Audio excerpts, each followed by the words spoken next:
Əslində maraqlı məsələ burasındadır ki, biz öz bədən və ruh halımızı buraxırıq. Bəli. Atırıq həkimlərin üstünə. Sən tap. Sən tap. Sən bil də məndə nə var. Mən niyə bilim ki, məndə nə var? Yəni biz burada atmaqla öz məsuliyyətimizi başqasının üzərinə atırıq. Baxın, mən bir gün gözəl bir böyük seminarda idim. Deyir ki, bir şəkər xəstəsinə həkim, yəni onun analizinə görə ona şəkər dərmanını yaza bilər. Amma bax ki, həkim onu gündəlik izləyəcək dərəcədə onun həyatında deyil axı. O artıq özü tənzimləməlidir ki, mən məsəl üçün həkim yazsa ki, ona şəkər dərmanını gündə 2 dəfə, bəlkə o gün o qədər qidalanmayacaq, aşağı düşə bilər şəkəri. Yəni artıq mən hər zaman pasiyentlərimə deyirəm, mən sənə faydalı qidanı, mən sənə məsləhət bilirəm. Amma sən bunu artıq öz bədənində necə reaksiya verəcəksən təyin eləməlisən.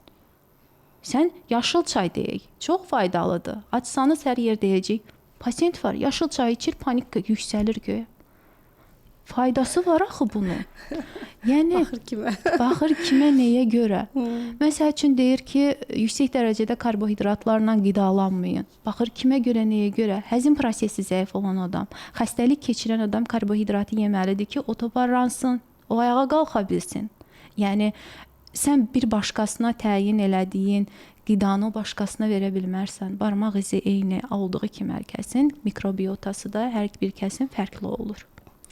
Onda Zemfira xanım, mən belə bir sual ünvanlayım ki, tamam, bir pasiyentlə bu cür 4 tərəfli bir prosesdə də sizdəki 4 tərəfli çalışmaq nə dərəcədə çətin və nə dərəcədə necə deyim sizə də belə məsuliyyətlidir?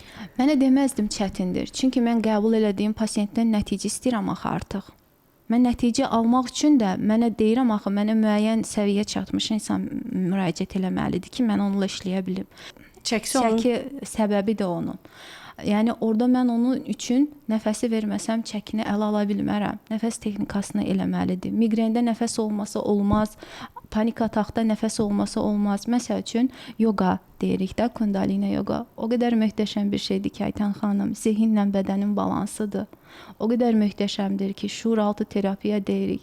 İnsan yəni o şuuraltında EFT nöqtələri deyirəm də mən. Yəni çox gözəl bir təhsil almışam. Onu mən şükürlər olsun öz həyatımda tətbiq eləmişəm və də başqalarının həyatında da edirəm.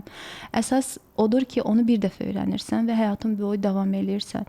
O sən EFT nöqtələrindən təmizlənmək, insan özünün sanki bir padruqan olur, danışırsan ki, dərdləşirsən də onunla. Dərdləşirsən, deyirsən, yaxşı ki, Aytan varsan, nə qəşəng aydınlıq gəldi mənə, bu mövzu mənim üzərimdən qalxdı bir çətinliyə düşəndə.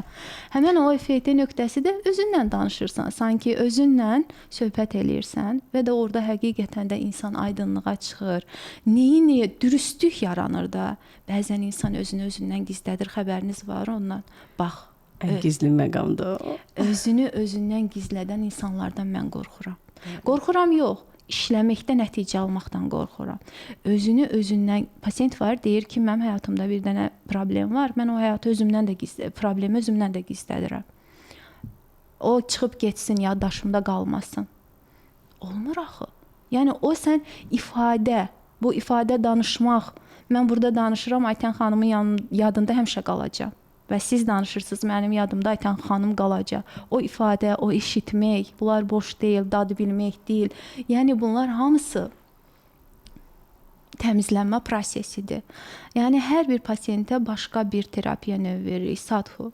Bir dənə də pasiyentdən danışım, gəlib 4 diplomu var, təsəvvür eləyin ki. Maşallah. Deyir ki, siz necə də belə özünü ifadə eləməyi necə yaxşı bilirsiniz, bəs mən niyə bilmirəm? Bəs mən niyə 4 diplomum özünü ifadə eləmək deyərdim ki, ilk məktəb oradır. Nə istədiyini bilmək, nə yediyini bilmək.